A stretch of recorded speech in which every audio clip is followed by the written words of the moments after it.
And so I want to adjust or switch into this topic of speaking with American men. So the quote is so Democrats are worried about young men, like $20 million worried. That's how they're spending on a new project called Speaking with American Men. Yes, that's the name to figure out why young guys are ditching the party. So the early research isn't great. It shows that young men have a lot of economic anxiety. Young men say neither party has their back, but at least Republicans seem strong and Democrats seem too cautious. They're too scripted. Often, Nolan, as you're saying, sometimes they're even invisible. The focus groups described a full on identity crisis, confusion about masculinity, post COVID isolation, and financial pressures are really leaving them stressed and checked out. In 2024, Harris got less than half of young men's votes, and the biggest losses came from Latino and Black men. One guy had summed it up, quote, "She had Beyonce and Trump had a tax plan." Now the project wants to reach guys on YouTube, Twitch, gaming podcasts. They're really trying to find their Joe Rogan, according to a lot of news reports. But some Democrats are just saying messaging won't cut it because the real issue is that young men don't feel respected by the party. So, Nolan, I think that kind of ties into this idea of you're saying of these narratives that are dominating in spaces. And we just maybe what is going on here is we don't have a narrative that for young men to listen to. Do you think that's true? How would you kind of approach this topic? Oh God, there's so much to say about this one. I mean, men are 50% of the country, more or less, and the fact that you think you don't understand 50% of the country and need to spend $20 million to understand 50% of the country, it begs the question: why are you a political party? I mean, it's not like you don't understand, a 5% smaller demographic that's underrepresented.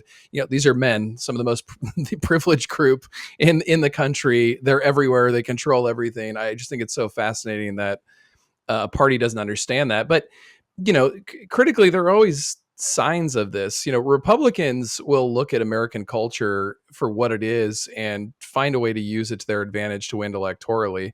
Democrats will look at American culture, they'll scold it, they'll try and change it, by introducing pronouns or redefining masculinity. And I'm not saying that the changes they're making are not necessarily going in the right direction, but it's more of a question of whether or not it'll succeed politically. Are you actually creating those changes, or are you alienating people who'd be necessary for those changes by trying to make them? And I think that's been the problem for the Democratic Party. And it's interesting they're chasing a Joe Rogan. I heard Bill Maher say this on his show this week. Joe Rogan was in the Democrat camp. I mean, so was Elon Musk. A lot of all these big tech bros, maybe except for like a Peter Thiel.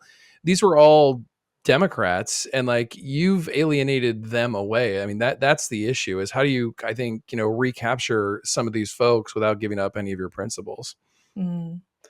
Yeah, I really your point about for example, Joe Rogan was once a Democrat. I would say that he's slightly different from the tech guys in the sense that Joe Rogan was maybe more the populist sort of Bernie Mm. Sanders wing, and Elon and yeah, definitely not Peter Thiel.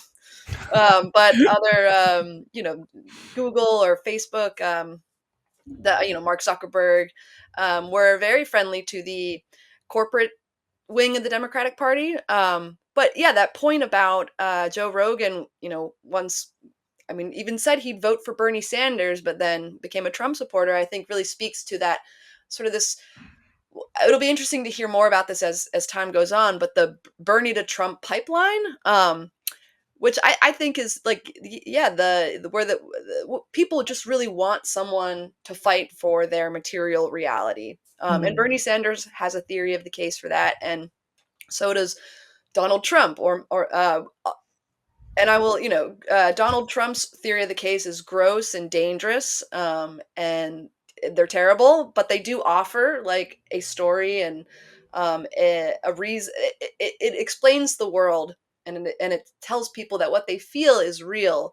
That it's not just, um, yeah, it's not just them being whiny or whatnot. And Democrats sort of perform the perform representation.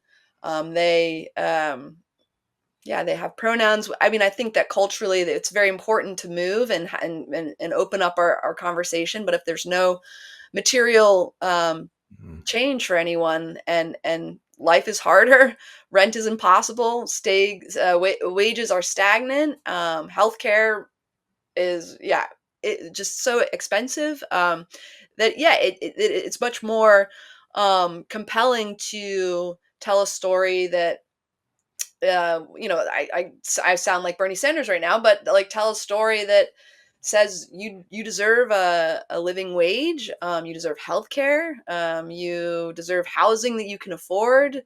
Again, it's about dignity. You deserve dignity because you're trying your best in this system that's kind of rigged against you. I mean, the Democrats didn't have to pay me any money, and I think that's like a key. If they could just pivot towards that, they might win some men back. And yeah, it's not so much about gender. I think it's more about class. I think there's something to that, and because and as you pointed this out, you said you sound like Bernie Sanders, but there's a reason why Bernie stands out in that party is because the whole neoliberal project since the 1970s has been, can we have progressivism without class, right? It's a contradiction in itself. And I remember this really being exposed shortly after 2016. At that time, I was I forget what show I was hosting, but I was hosting something, interviewing someone on the program, and they said we were talking about the economic issues and how white males said they voted for Trump on the economy. My guest was a college professor who said no white people suffered, and I in this economy, and I was like, wow, what a horrible message for a party. You're going to tell people who think they're suffering, we don't believe you're suffering. Like, good luck Mhm. getting that vote out. And I think that attitude, at the time, I thought, these are kind of ignorant people. But what I started to realize is they just don't have a class lens. If you don't look at people's material conditions, you never assume anybody's poor. You don't recognize economic anxiety. You don't recognize people commuting between jobs. People have professional degrees that are now gig workers, etc.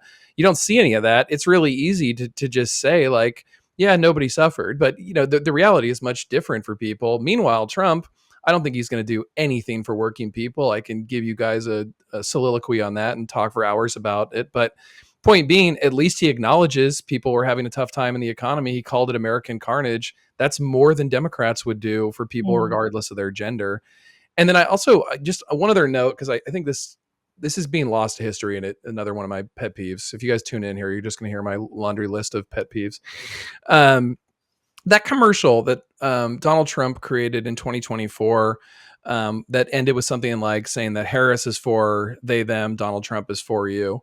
Mm. Democrats freaked out of that being an anti-trans ad. And I was like, you are missing the message. That is an economic message. It's not, it's trying to say that then Vice President Harris is spending her time fighting for trans people and not improving the economy for you. It's an economics message. It was not an anti-trans message, but Democrats just, again, resist seeing that class lens. And I think Dickey's point kind of speaks to that. Mm. Yeah, and I wonder if it is difficult to be able to have that perspective when we do have so many um issues in the world that are like people who are anti-trans or people who are anti-LGBTQIA plus. I think there are so many of those issues that occur that it can be difficult when things like that do pop up to be able to have a lens of, oh, well, it's not about that. I wonder how, in terms of when we view media like this, when we see ad campaigns, when we see people trying to communicate their messages, like how would you kind of encourage people to be able to kind of decode or look past their own perspectives and kind of see into what you're saying is like the economic message here?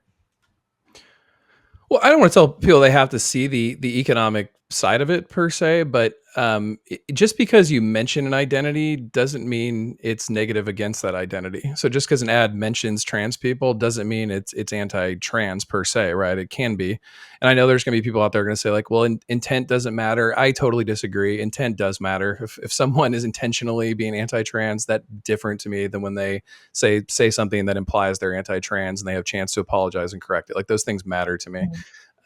Context is king. But so I think one of the things is to really kind of not only look at who's sending the message and what the message is, but also how it is received. That is something to consider.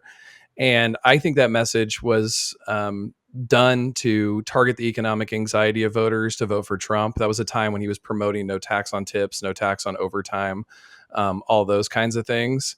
And I think it was also an opportunity to put bait in front of Democrats, and they took it. They decided to attack the ad as anti-trans, which communicated to Trump voters that they didn't care about the economy. So I think it was just a genius political move. And the lesson, I guess, Sydney, for your question, is try not to be reactive. A lot of good propaganda tries to get you to react and do something against your interests. Suspending judgment, not paying attention to that ad probably would have been better for the left than amplifying it the way they did, because it seemed to be an information war they largely lost.